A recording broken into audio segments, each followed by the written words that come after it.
Aloha mai kākou. Welcome, welcome. I'm really honored to be here today. I thank you all for coming.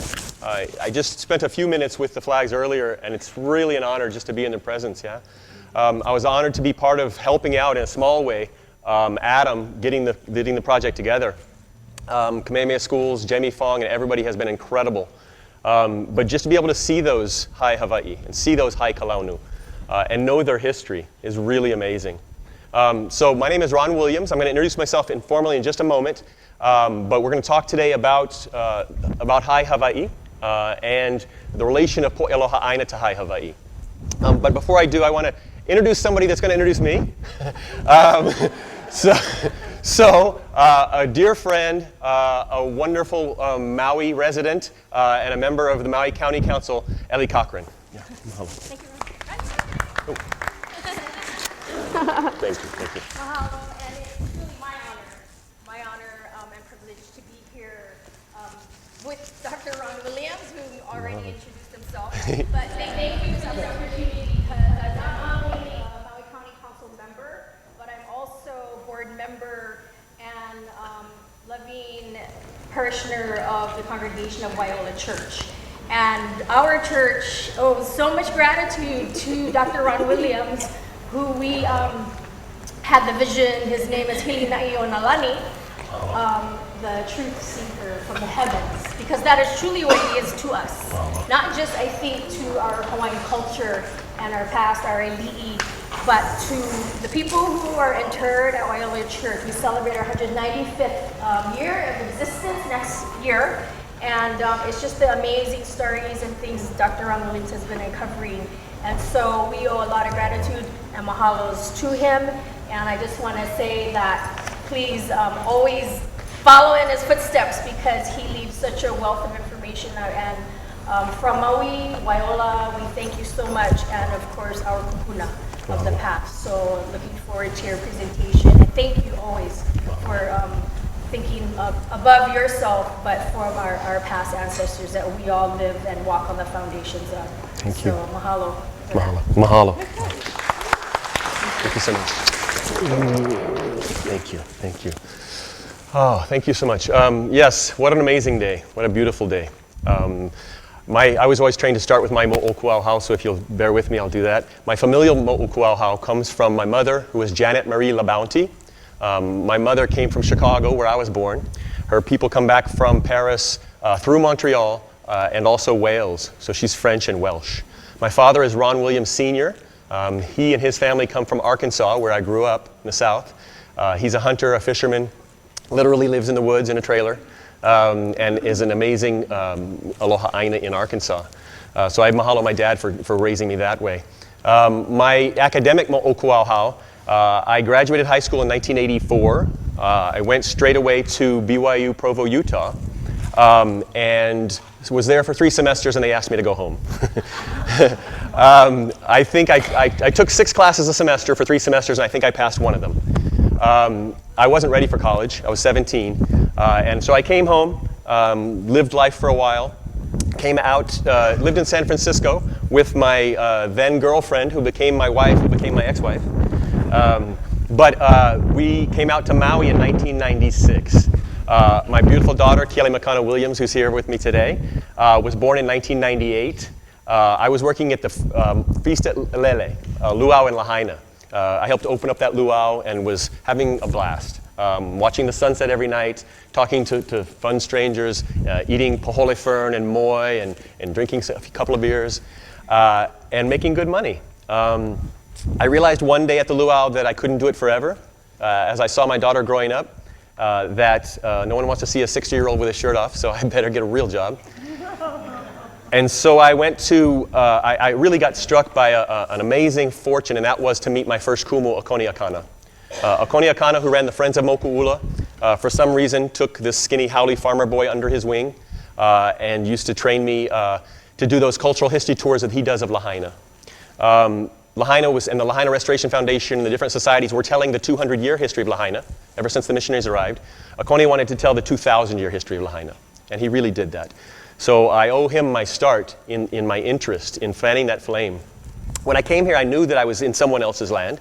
I was malahini to this place, but he really got me going. He taught me, I remember in language he used to teach me, I'm kind of niele, I'm kind of a little bit energetic, and so I used to ask him to teach me language, and he said, I'll give you a word. And he gave me a single word every day, and he said, learn that word. Don't play with it, learn that word. He also taught me different things about the places. He used to take us around the backside of Maui. Akone passed about 10 years ago now, maybe longer.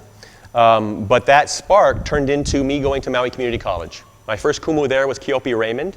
I took Hawaiian Studies 107 from Keopi. Keopi was another influential kumu. Got me passionate about that. Taught me to ho'olohe. He called me after class one day. Class was all 17, 18, 19-year-olds, and then me, this 35-year-old. And I was like, oh, yeah, no, I know that, And he said after class one day, he said, Ron, you're so excited to let me know what you know, you're not listening, right? And I hopefully learned a little bit about listening.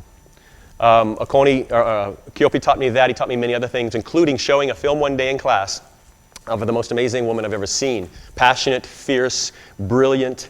And I said, that's who I want to study under. And that was Dr. Haunani K. Trask.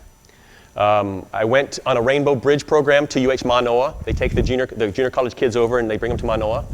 And we flew over, we got on a bus, we go over there, and it's all kinds of students. And they drive around the campus and they drop you off at wherever you want to check out. Engineering, math, science, biology, so forth.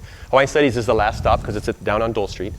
And so people are getting off the bus, Second to last stop, everyone else gets off the bus, get 12 Hawaiians and me. And they're like looking at why are you still on the bus?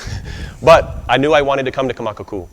So I was nervous, got off the bus, and had my third kind of fortune, and that was to meet a wonderful woman named Mehana Hind, who works here actually works at OHA today. But Mehana welcomed me. She was our counselor at the time, and she told me, Ron, if you choose to come here to Kamakaku, this is your home too. You're going to eat with us, you're going to sleep with us, you're part of our ohana. And I was treated as ohana there.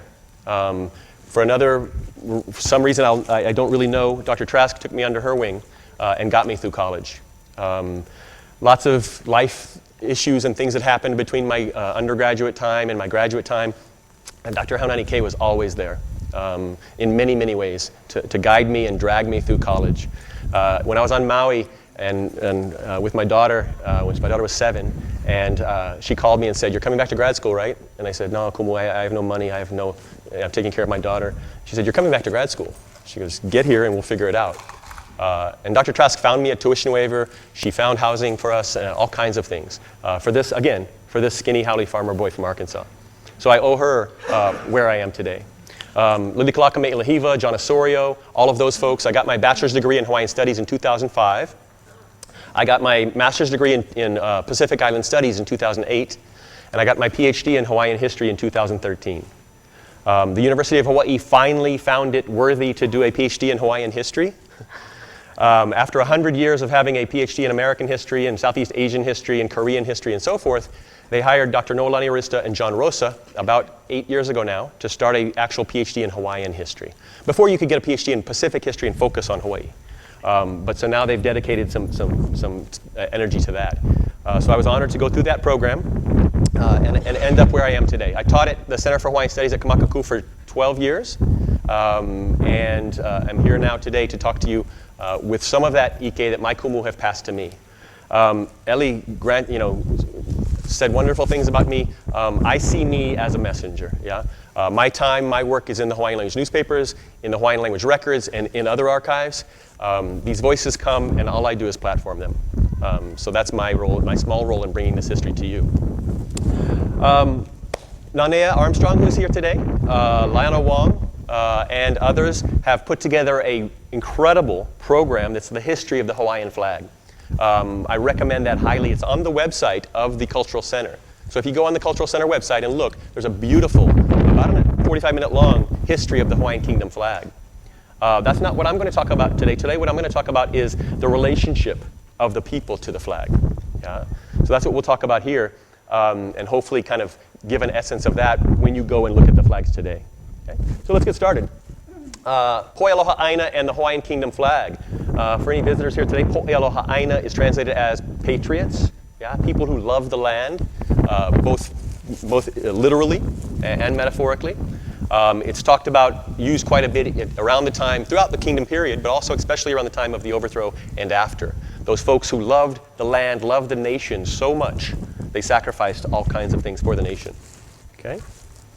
So, historiography in Hawaii. Anybody who knows me knows when I talk, I always spend a few minutes on historiography. One of the most important topics, I think, in Hawaii today. And that is just a fancy word for the process of the creation of history. How history was created. Historiography in Hawaii is, I have to watch my language here, is a messed up thing here in Hawaii, yeah? What we've ended up with, the story, the narrative about Hawaii and its people has gone through a 100-year process of exclusion of native voices. And I'm going to show you why and how, and talk to you about the good side that we're kind of undoing that. So, approximately 95% of the published material about the Hawaiian Kingdom and Kanaka Oiwi of the period comes from English language sources. Think about that. 95% of the published material about Hawaii and Hawaiians comes from English language sources only. Now, why is that a problem? It's not that English language sources inherently lie. It's not that Hawaiian language sources inherently tell the truth. But it's that you've got a tiny portion of the population that has written the history of Hawaii. Yeah? Imagine this. I tell this analogy in my class. Imagine if you were going to write a history of America. And so this is 1900. And you want to write a history of America. And so you hire the best historian in the world. Wonderful, wonderful researcher, historian, gentleman. He's Italian. And so he goes to Washington, D.C., to the National Archives, where there's 5 billion documents. And he goes up to the front desk, and he tells the worker there, he doesn't speak English, he speaks Italian. And so he tells the worker there, give me everything you've got written in Italian about America. And she goes back in the back in those 5 billion documents, and she pulls out the 5,000 documents that were written by Italian Americans. And he pulls them out, and he sits down, and he stays up all night, and he writes and writes and writes and writes for weeks and weeks and weeks, and he creates a history of America. And that becomes a pamphlet, that becomes a book, that becomes an after-school special, that becomes a movie, that becomes the history that we all know about America today. That's not the history of America. That's the history of America from Italian Americans, right? That's what's happened here in Hawaii. We know the history of Hawaii and Hawaiians through a small portion of English language writers. That's very problematic. I call it the 6%. Helen Chapin wrote that the English-speaking population at the time of the overthrow was about 6%. That was their first language. So you're talking about 6% of the people.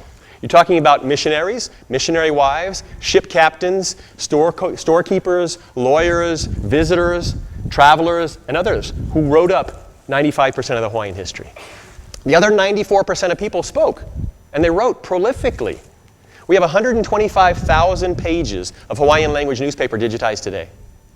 The newspaper project has gotten a lot of attention, rightfully so, but people don't also talk about Hawaiian language letters. Tens of thousands, if not hundreds of thousands of Hawaiian language letters in the archives.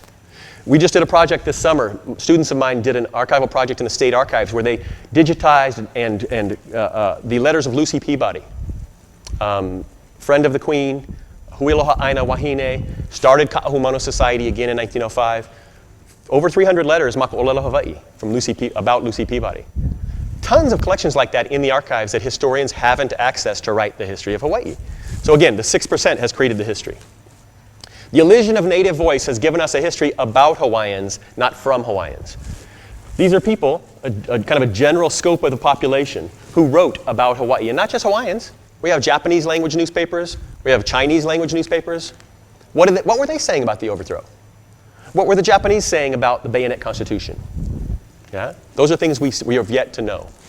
Of the people that did produce Hawaiian history, there's 3 kind of main producers. You know, obviously there's a lot of people writing, but 3 kind of things that have often been sourced. So all of this stuff is out there. When a historian today goes and does his or her research, what do they access? Every year there's a new book that comes out. Captive Paradise, this Hawaiian overthrow, this, and so it comes out from New York or Boston or so forth, right? And they proudly proclaim, I spent 6 weeks in Hawaii doing research. There's folks who have been in the archives for 30 years, right? And those people who are turning out that historical material don't speak Hawaiian. So they're accessing, basically, the Pacific Commercial Advertiser, which was the largest English language newspaper of the time. They're accessing people like the Reverend Sereno Bishop, who was a prolific writer of Hawaiian history, who wrote for The Friend, which was the missionary paper, but also wrote for all the newspapers here and in America. And they're coming from people like W.D. Alexander, who was the president of the Board of Education in Hawaii, who wrote prolifically about Hawaiians and who actually turned out a textbook about Hawaiians. Okay? So let me show you a couple of examples about why this is a specific problem. This book, Unconquerable Rebel, about Robert Kanihapo Wilcox. This book was assigned to me in my Pacific Island Studies graduate course as a learning about this Hawaiian hero. It was written by Ernest Andrade. I read it, learned about Robert Wilcox. Well, also at the same time, all my other classes are Makololo Hawaii, and I'm reading the newspapers and I'm hearing a whole different story. And so in Noenoe Silva's class, who was my mentor and somebody I mahalo also, Dr. Noenoe Silva's class, she had us do a biography. So I said, I'm going to do Wilcox because I hear two different stories about him. And so I went back and I resourced this book. I actually did an article for Hulili about this, a review of this book. Every review of it done professionally up to that point said prolifically researched. Couldn't have been researched better. Saw thousands of sources. He did. He saw thousands of sources.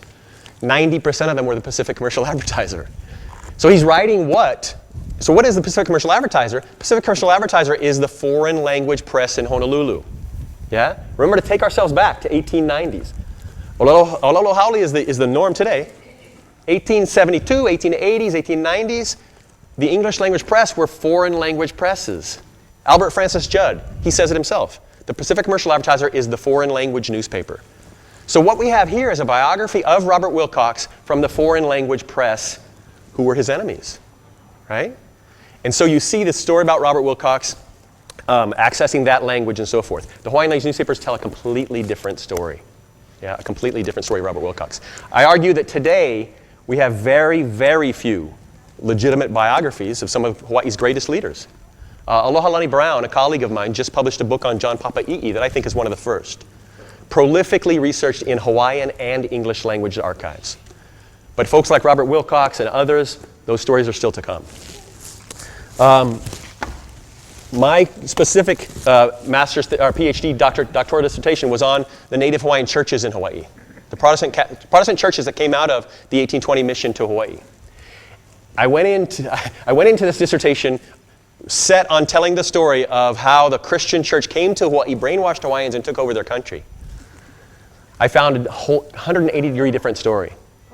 When I started to read the Hawaiian language newspapers, the Hawaiian language articles, the things from the actual congregants in the churches, what I found was that they took that church, claimed it, made it their own, and used the Christian church as the center point of their fight for the nation and for the Queen. The day after the overthrow in 1893, Kaumakapili, Waiola's Church in Lahaina, and others start prayer fast meetings praying for the restoration of their queen against their administration in Honolulu, who had been pushing for the overthrow.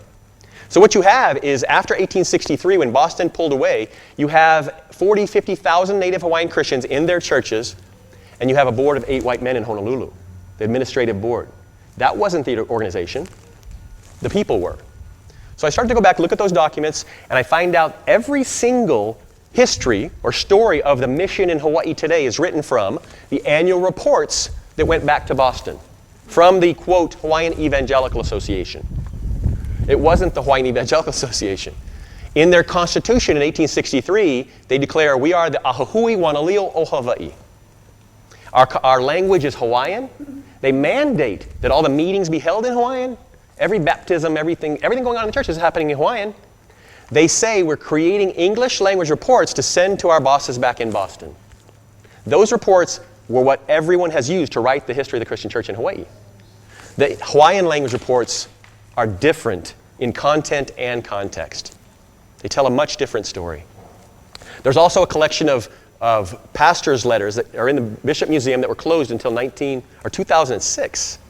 They're the Judd collection.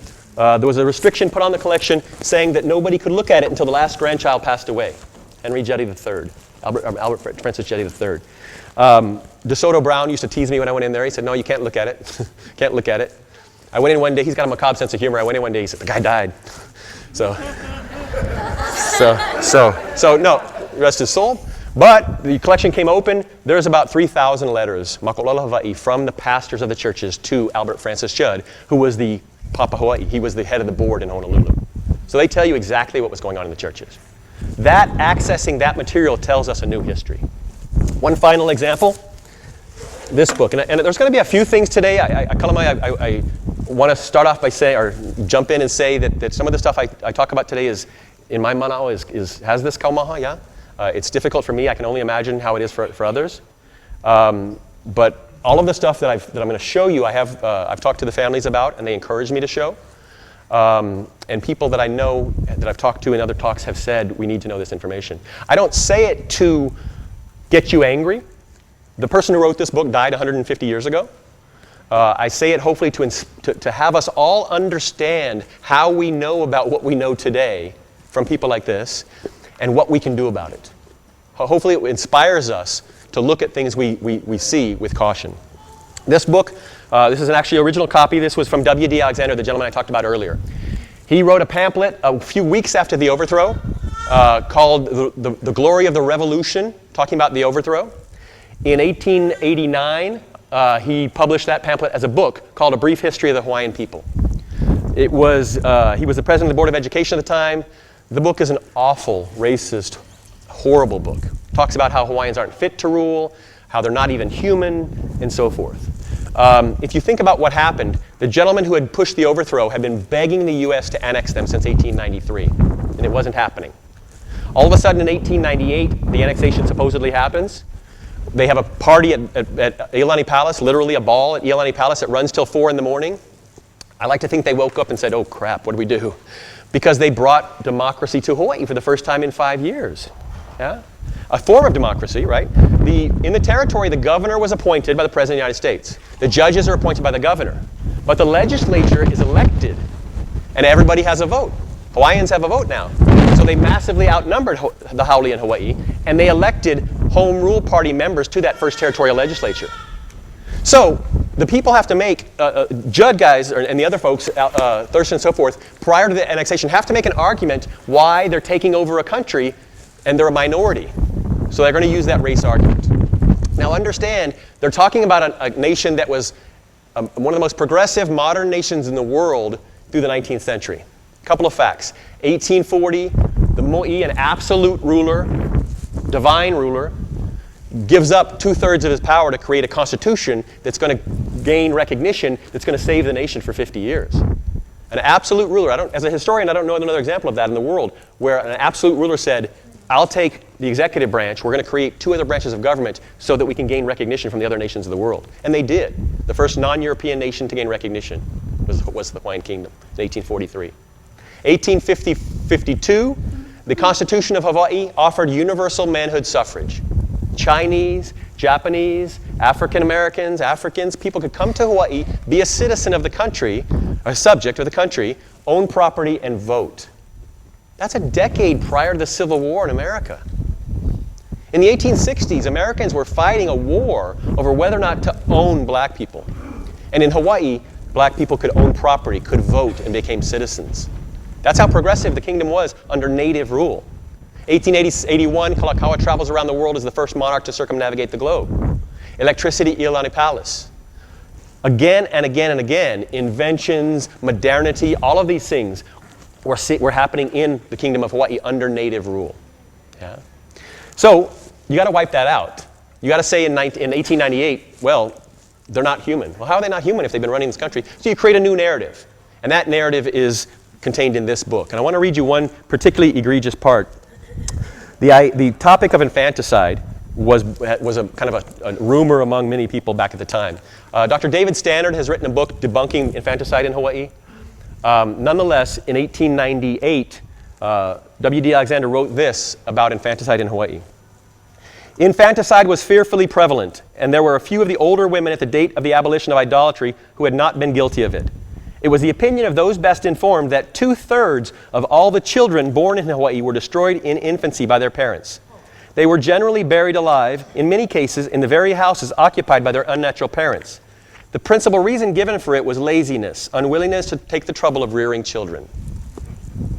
So William DeWitt Alexander, the president of the Board of Education, writes that 2/3 of native Hawaiian children were buried alive in their front yards by their parents because they were too lazy to raise kids. It's disgusting. And we know it's not true. Yet, and the reason why I'm talking about it, besides, again, I'm not trying to get you to hate him. The reason I'm talking about it is because it's important. This pamphlet, this book, became the school textbook for all public and private schools in Hawaii for 40 years. This book, in the territory of Hawaii from 1899 to 1940, was the school textbook for history. So your kapuna read this about their ancestors. That's why it's important. That's historiography. That's creating an understanding about Hawaiians for the rest of the world and Hawaii. This was the school textbook at Stanford University, at Leland Stanford University in 1899.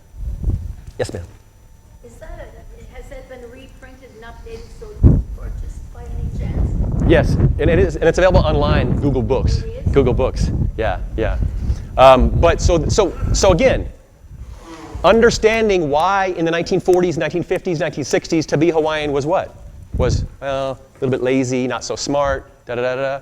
I was living in Palolo with an auntie that I was housing with. Kiele and I lived, kalamai, broke grad student dad. We were living in Palolo. We were renting a room from Auntie Mrs. Nobriga, Charlene Nobriga. And she thought her parents spoke fluent Hawaiian. She didn't speak a word. Half Portuguese, half Hawaiian.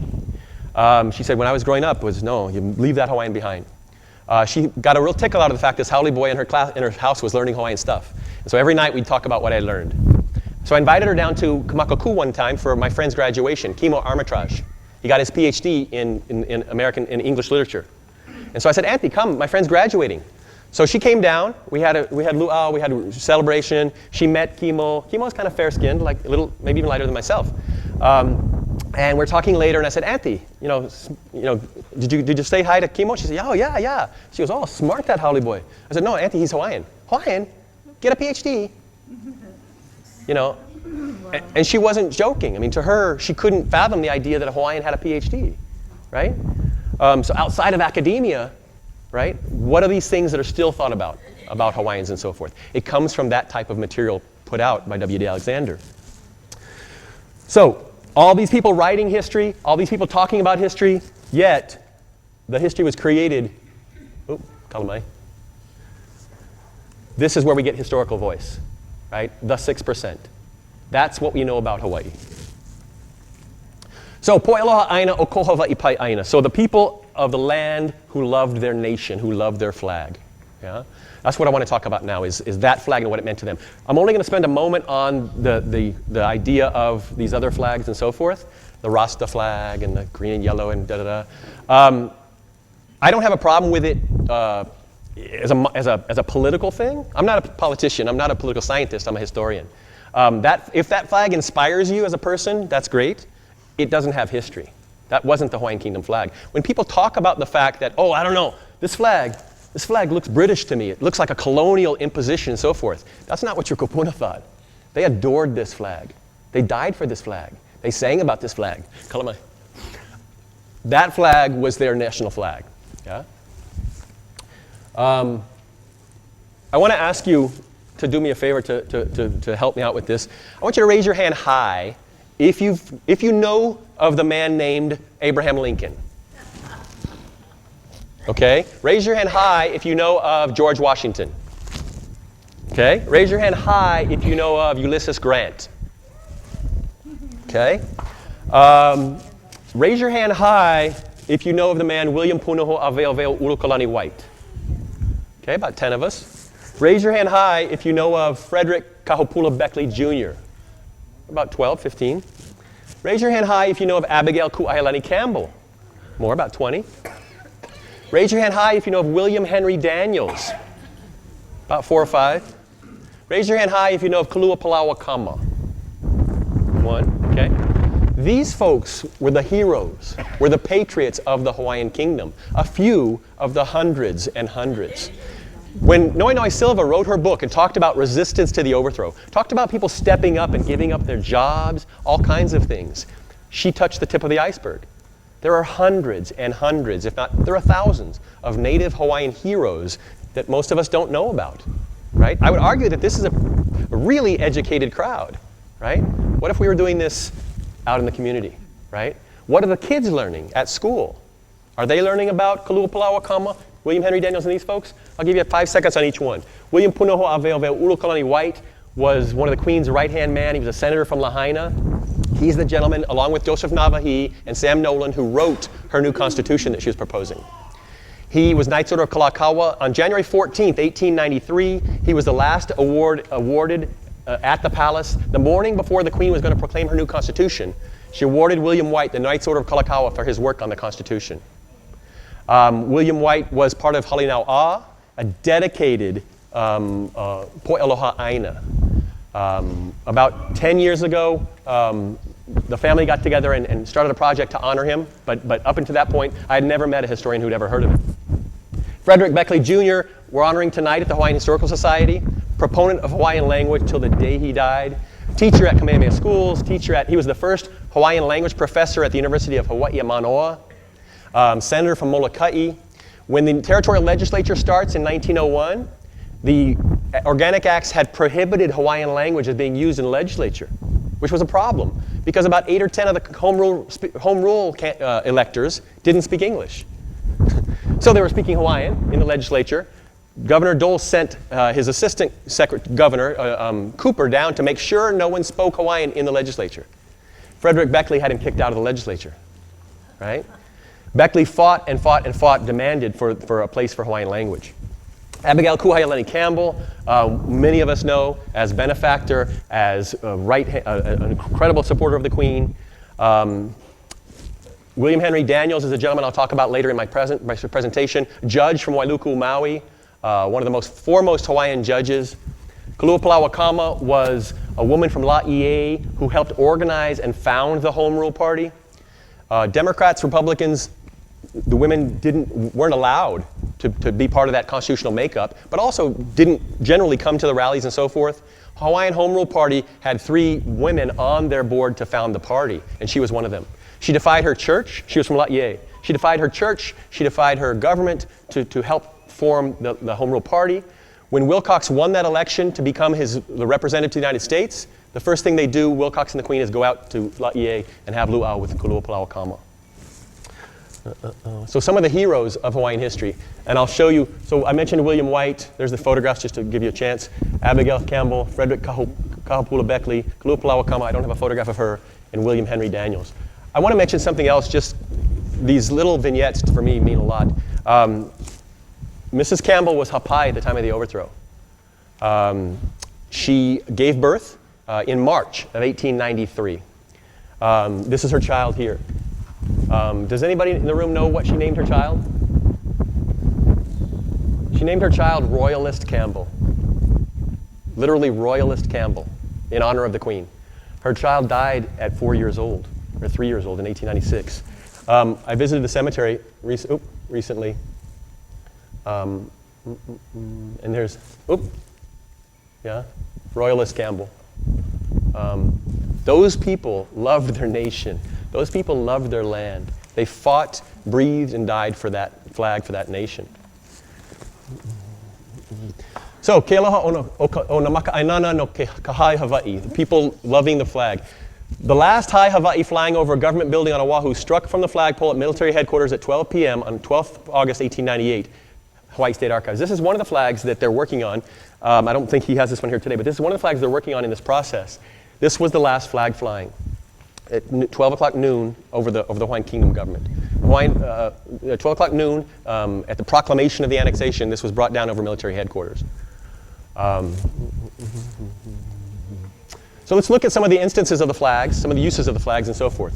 Ku'uhai Hawaii, my beloved flag. We know of the flag quilts.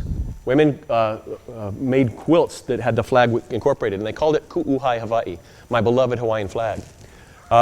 This newspaper, as many of you know, January 1st, 1862, is the first use of a color flag in a newspaper anywhere in the world. 1862, Kanu Pepo Kuokoa printed this flag in honor of their mo'i, in honor of their nation. This was 30 years before color was used in a newspaper in the United States. It's about 5 years after the first use of color anywhere, which was in England. But a color flag of Hawaii, and they say, the aloha of the people, these are my translations, the aloha of the people for the flag of their country is unending, and when they see it waving, their na'au are filled with joy. Now, a dear friend of mine, texted me this last night and donated for us a copy for everybody. So I'm going to pass these out. Kau Isai has provided these. These are her reproductions of that actual newspaper. This gives you a feeling of what the people were doing, of what they were thinking about, of how they felt about this. This is 1862, right? Long before the overthrow. Another part of it, so they print, on there you'll see about a 40-line mele, a mele lahui, a national song about specifically the flag. And they say, "It is you, O fluttering flag, the glorious flower of Hawaii. The steadfast nation of Hawaii, we rejoice, rejoice forever. We, Hawaii, will persevere. The everlasting glory of your name. The Hawaiian flag, the archipelago of Kamehameha." Yeah? The Hawaiian flag, the Hawaiian flag. This is how they felt about their nation.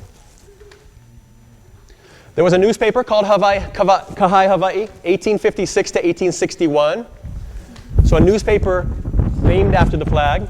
This was run by the Department of Education. Another newspaper in 1913 called Ku'uhai Hawaii. This was run by Apukai Akina. He was the first Speaker of the House of the Territorial Legislature. Put out a newspaper in 1913 called Ku'uhai Hawaii. Another article, Kumaha'olua Ole. This past Monday, the flagpole, so this is June 28th, 1893. So about 6 months after the overthrow.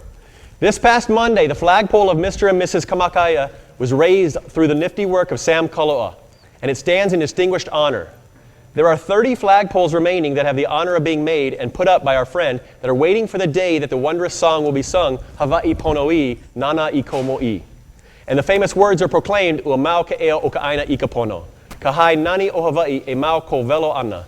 And at the conclusion, the voices of thousands of true Hawaiians will call out, "Long live the Queen." This was them waiting for the restoration of the Queen, waiting for a restoration of their nation, and to see their flag flying once again over the palace. Sacrifices for flag and nation. As I mentioned, Dr. Nolan Silva has done amazing work in showing us how Hawaiians stood up. Most of us, I would guess most of us here, have heard the story of the Royal Hawaiian Band and how they refused to take the oath of allegiance to the provisional government and therefore gave up their jobs. And I tell my kids in class, this wasn't like quitting Walmart and you go work for Target, right? This was your livelihood. This was how you fed your families. A government job was an excellent job in the Kingdom of Hawaii and afterwards. Yet they don't even hesitate, and they lose their jobs, they lose their livelihoods rather than sign the oath of allegiance. Well, that happened by many, many people in many, many professions.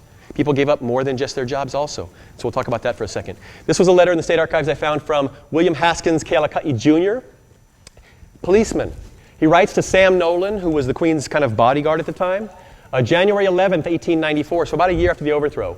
This is a list of 26 Honolulu police officers, Native Hawaiian police officers, who refused to sign the oath of allegiance and therefore give up their livelihoods. 26 Honolulu police officers. Yeah. Kinaiahi, firemen. On La Kuakoa, on November 28, 1893, 11 Kanaka Oiwi firefighters resigned their positions with the Fire Department of Honolulu in protest of the overthrow of the Hawaiian Kingdom government. The Hawaiian language newspaper Kaleo Kalahui says they resigned with honor. They have a true love of your motherland, and they thank them for doing this. So you have policemen, you have firemen walking away from their careers rather than simply signing an oath. Yeah? That shows you their aloha for their flag, for their nation. Some other examples. Kumukula, school teachers, Kauko Olelo, people that worked in the government, secretaries, transcribers, Kahuna Pule, pastors. Yeah, pastors. Pastors now, in the 1870s, 1880s, the board in Honolulu quit paying pastors' salaries. And they said, in these Native Hawaiian churches, they said, you can get your money from your parish, right? Get offerings. Problem was, the parishes were shrinking because people were dying. The parishes were shrinking because that specific church, the Calvinist church, was losing members to the Anglicans, the Catholics, the Mormons, and so forth because their officers were pushing the Bayonet Constitution and other things.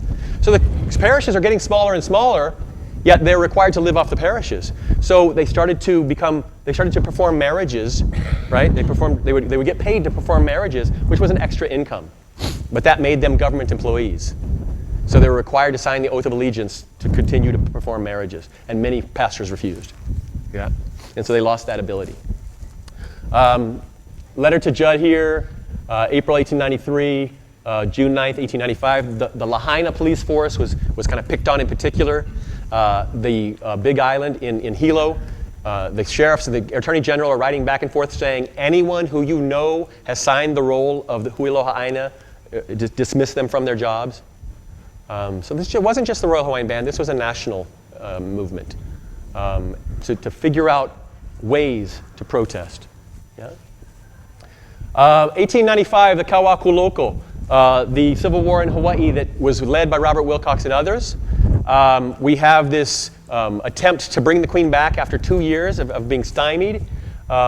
This is the actual court-martial of the Queen here. The Queen was sentenced to 5 years imprisoned at hard labor and $15,000 fine. Gentlemen including Robert Wilcox, were sentenced to be hung by the neck until dead. We know that the Queen saved those gentlemen by signing an abdication of the throne, which, just as a historical aside, some of my students always go, oh, well, that's where the sovereignty passed for the Hawaiian Kingdom. No, the Queen couldn't have passed sovereignty if she had wanted to. The Queen was the executive of the government. Sovereignty takes the executive and legislative, right? They have to sign a treaty, right? The Queen was simply abdicating the throne, which meant that the next person in line would become the new Queen. Kaiulani would become the new Queen, right? And any lawyer in the world would tell you that abdication was signed under duress. They told her, if you do not sign, Robert Wilcox and these others will die. So under duress, she signed an abdication of the throne. If you pretend like it's legal, what it meant was she was stepping down from the throne, the next person would succeed her. Yeah, so it's got nothing to do with sovereignty. But this Kauakuloko happens. 321 plus men arrested on various charges as POWs and Pioklai Aina. Now, I'm working on a project right now to document all of them. There's lots of different sources. Some people have worked on things before. There's that book. There's lists in the Hawaiian Judiciary Center. I'm doing a project for the Hawaiian Judiciary Center recently, and I got to go into their archives and vaults. And so we're pulling together every source we can find for the folks who were arrested. People who were arrested in battle with guns and stuff like that were considered POWs.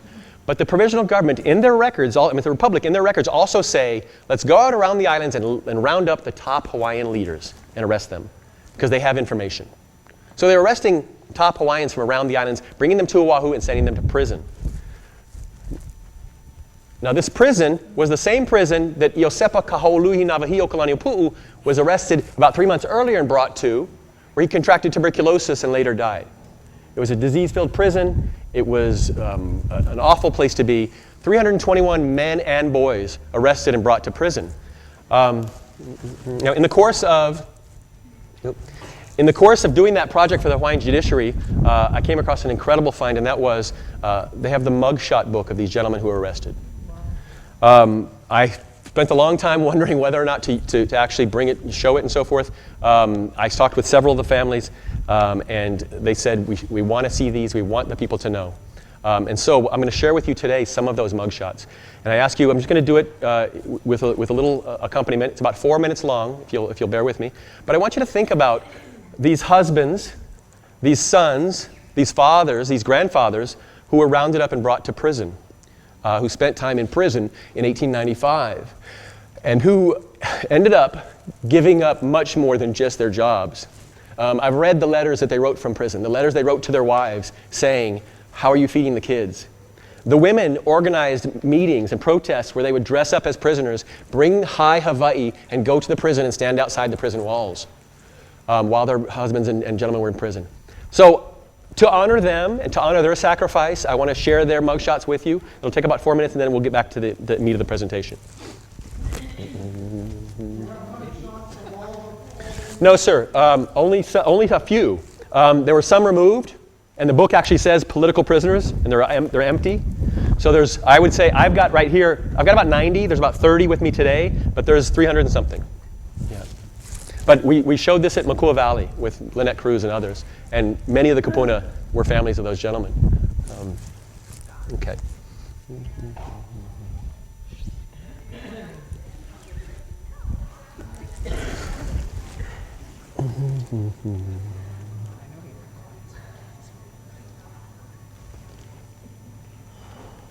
Connected to Dr. Ronald Williams Chair, SIPH.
One of the most arresting photographs for me was a young boy named Kalua. I wasn't able to bring his photograph this morning, but he's 14 years old. He's 14 years old. He was imprisoned for supporting his queen. And his eyes, you just look at his eyes, you wonder what his mom was thinking, so forth. I want to share with you one story of a prisoner in particular, back in our PowerPoint. And then we're getting towards the conclusion, I promise. So one of the prisoners in prison there was a man named William Henry Daniels. William Henry Daniels was another po'elo ha'aina, born on 2nd of June 1855 in Waikapu, Maui. Son of Nancy Hana Kamai Kalani Kop. She was the first cousin to Lili'u Kalani, daughter of Ha'ole, and Henry William Daniels, a naturalized Hawaiian Kingdom subject. John Dominus Holt's family comes back through here, the Kop family. He was one of the most prominent jurists or judges in the kingdom. He was the circuit court judge for Wailuku. Revered by both foreign and natives of the areas. He was a lawyer, a coffee planter. He was the owner of W.H. Daniels and Company. He was the owner of Hawaiian Fruit and Taro Company. For a while, he owned a third of Kaho'olawe. Very respected businessman, brilliant judge, and beloved by the people of the entire community. Well, in 1894, he refuses to sign the oath of allegiance to the Republic, and they take him off the bench. There were protests sent in from both Haole and native citizens, native subjects, saying bring him back, and the government refused. He's married, has 10 children. Because he's removed from the bench, he starts to lose his business. His fruit and taro company goes out of business. He loses some of his property, but he continues to do what he thinks is right, and that's support his nation, to support his queen and his flag. Here's his family. The Daniels family of Maui, offspring of Judge H.W. Daniels. His father was H.W. Daniels, and Nancy Kopp. Emma, grandmother of John Dominus Holt, far right, sitting first row. That's Emma. 1894, he was removed from the bench for refusal to sign the oath of allegiance to the provisional government, an outcry from Kanaka Oiwi petitions from both Oiwi and foreigners. Here's a spy report. Now, the Hawaii State Archives has a collection that I call the spy reports. They call them special police reports.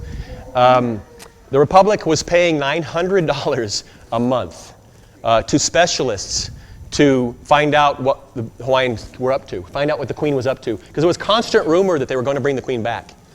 They were paying Haole and Hawaiians to give them information about Huilo Ha'aina and what was going on. Those spy reports are at the State Archives. You can access those. One of them in particular is this one that I pulled from October 13th, 1894, and in it, it says, on Maui, Daniels, William Henry Daniels, Billy White, William White, and Lelekane are the leaders.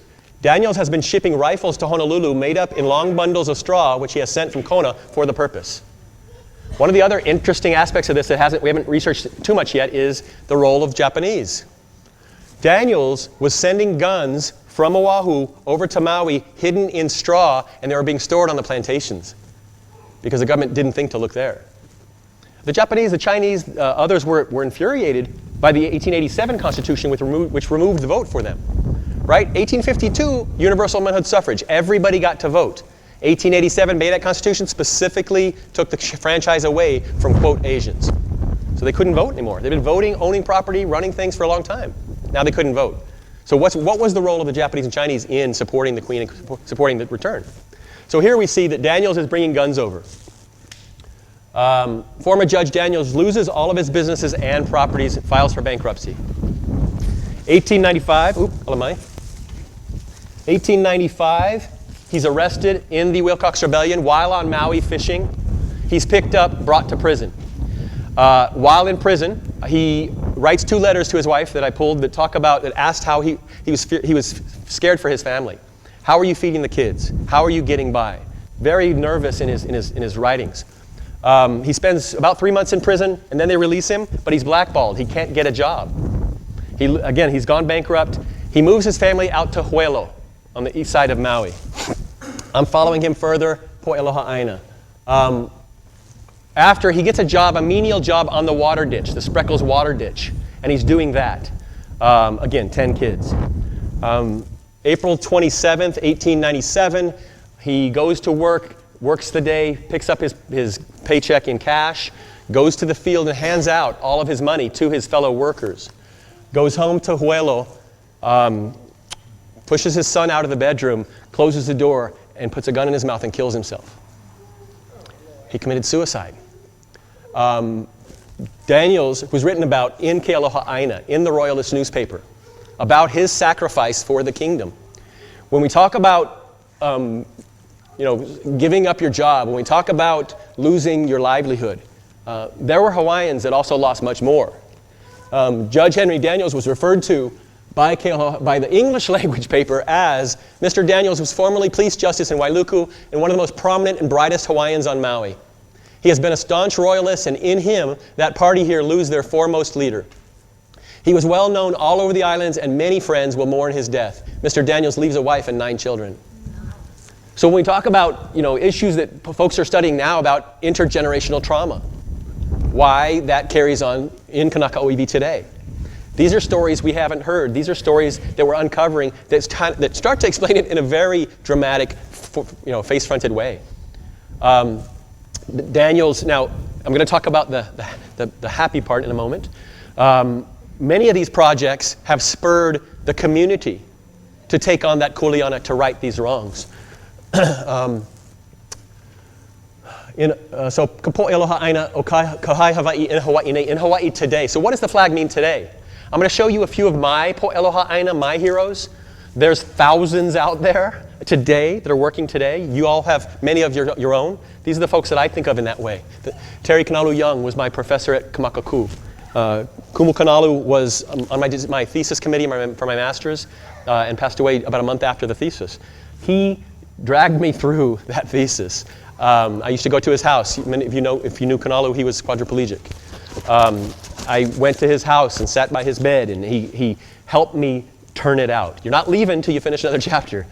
But Kumu Kanalu also taught me something amazing, and that was, with all due respect, he was one of the few at the time that I knew that was saying, Ron, we need to tell the truth. Not the best story, not the story we want to hear, not the story that makes the best show. The truth is good enough. Let's tell the truth. He was telling me that 15 years ago. So Kanalu I owe that to. He was po'e aloha aina. Tama Kaleleiki, who's not here today, but who came with these ladies, or works with these ladies at the church. Tama is the head of Nakia'i o Waine'e, the Guardians of Waine'e Church. He has for 20 or 30 years gone every Saturday, malama those tombs with these ladies and others at the church. Still does, through sickness, and health. We honored him at the Hawaiian Historical Society earlier this year. But Tama has been an inspiration for me. Tama gave me my name, also inspires me every time something gets difficult. So he is po'e aloha aina to me. Lynette Cruz. I watch Kumu Cruz, I call her Kumu Cruz. On Facebook every day she's somewhere. She's either, in the morning, oh, we did this in Makua Valley. And the night, oh, we did this in Waianae. I'm like, Anthony, you got a magic carpet. She's somewhere every day fighting for the people, fighting for the land, restoring things, mowing lawns, things like that. So Kumu Cruz is po'e aloha aina to me. Talbot Pele Iholani George. I mentioned earlier William Punohu White. When I started researching him 15 years ago, I didn't know another historian who'd ever heard of him. Pele Iholani George, I met at a talk I did at the Judiciary Center. I gave a talk on Navahi. He thanked me for that and said, what about William White? I'm like, oh, you know William White? He said, yeah, I'm his great-grandson. Talbot spurred myself and others to start a project to get William White known. When I asked him one day to show me, he said, what do you want to know? I used to bring him information, bring him documents. He said, what do you want to know? I said, I want to know where he's buried. He said, I'll take you there next Saturday. I hadn't been able to find his grave. I've been searching for years. He drove me. We went up to, his wife was buried at Ka'ahumanu Cemetery. We drove up to School Street. We turned, we parked. I'm like, he's not here. I've checked, And he walks me up and he walks over and he says, he's right there. And to be bluntly honest, I don't know if I believed him. I thought, oh, Uncle's got a story, Oh, thank you, Uncle. Da, da, da, da. I checked with the ladies from Ka'ahumanu Society and they pulled out the old original map and that's where he's buried. He was in an unmarked grave. Yeah, one of the greatest heroes of Hawaiian history. Again, one of those men who gave his life, gave his everything to the nation, unmarked grave in Ka'ahumanu Cemetery. Is it marked now? It is. Pele Iholani spurred a project that raised $8,000. On his birthday this year on August 6th, we laid a tombstone for him with his award from the Queen and his po'e aloha aina status. So there are places that you can take school kids now and things like that. So we owe that to Talbot. Kahuhanale Kaliedo, that's a flag. We gave a talk up in Iao Valley for the overthrow a couple of years ago, and the families brought out these flags. Kahuhanale is one person that welcomed me into Iao Valley. I see him working every day fighting for the nation. Michael Muhanani K. Trask. Yes, sir. Question. Yes, sir. My grandfather refused to sign Mm-hmm. And behavior for the rest of the time Yeah. as a result of three people's decision. Right. Do you have a record of those who refused to sign the loyalty oath? We have some records, so they might be in there. There is a list of those who did sign the oath. There's a list of folks who refused to sign the oath, but there's a lot of folks who refused who aren't on that list. But I'd be happy to share with you that list that I have of folks who refused. Okay? Kumu Trask I owe everything to. Brilliant, one of the most brilliant people I ever met in my life. Again, without getting too personal, got me through school. I was terrified half the time, but she was a student's teacher. Everyone knows the stories of her and the rumors of her. She took this skinny, howly farmer boy from Arkansas and made sure I got a degree. So I owe that to her. Kahokai Kanuha, right? Hi Hawaii, out there today, working and so forth. So these patriots are those people who are doing that work today. We mentioned Daniels. When I gave a talk at KS Maui about 8 months ago, I talked about William Henry Daniels. And somebody said, well, where is he buried? And I said, well, he's up in Iao Valley. So when we went up to Iao Valley, this is before the talk, we went up there and found his grave. He's buried at Iao Community Cemetery, which is where the road dead ends instead of going up in the valley. That cemetery is overgrown, 6-foot grass, can't find anything and so forth. It's a county cemetery. We dug around and found his grave. So when I went to give the talk at Maui, somebody asked me, where's he buried? And I said, he's buried at Iao Community Cemetery, but the grave is overgrown. That gentleman Facebooked me about 3 months later and said, check it out. He went down every Saturday since the talk, cleared the room out, made a border, planted flowers, and it's gorgeous. And William Henry Daniels has a nice, respected place now. But there's hundreds, there's thousands of those types of po'aloha aina out there. So, to finish up, we know what the Hawaiian Kingdom flag meant to the Kanaka Uiwi men, women, and children of that nation, right? To the kupuna that watched as their livelihoods, their lands, their nation, and even their lives were taken. We know that they stood courageous and steadfast in their love of nation and their beloved Hai Hawaii. They were challenged. They were challenged in amazing ways. How are you going to feed your family? How are you going to survive? How are you going to exist? And so forth. And they stood up and said, we are for our nation, we are for our flag, we are for our queen. So the question today is, what does the flag mean to us? What does that flag mean to you? Right? What does that flag mean to you? So you've all got your newspapers. What I'm going to do now to finish is ask everyone to stand, and I'm going to ask my friends to lead us in Hawaii Pono'i with the understanding we have now of the flag. Yeah?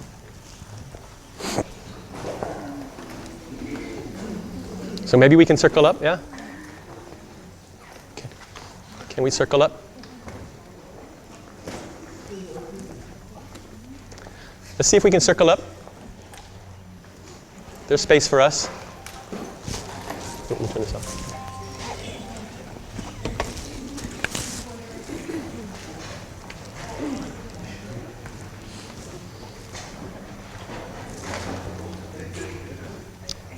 Almost. Can we squeeze around that way to grab those guys? Please? Thank you. Can you lead us, Princess? Princess will lead us. Hawaii Pono'i ana I komo'i kalania iki ke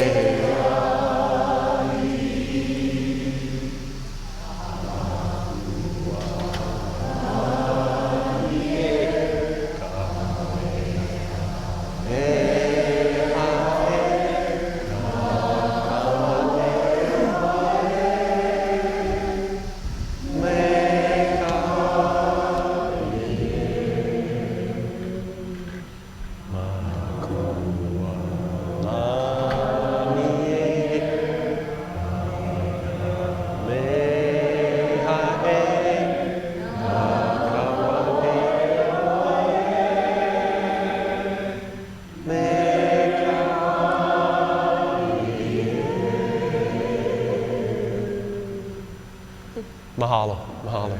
Thank you very much. If anyone's interested, we have I ran long, but I'll take a couple minutes for questions if anybody has a question. So let's do that. Yeah. I'd like to thank you for the presentation. That was I know some of that history as well because my husband and I have done a lot of research in the Wow. past. But I was wondering, I live out in Nanakuli on the West Coast, and we have the Maili Learning Center Yes, there, yes. and we have Ohanasiri nights, and I'm just wondering, I'm going to check with Paula Burgess and Christy Sato. Would you be willing to Be come honored. out there and make a presentation? Yes, I'd be of honored. this? I mean, there's so many young ones that don't know this, or even older ones that have not. But yet it's inside here. Right. Like some of those pictures you show of men that were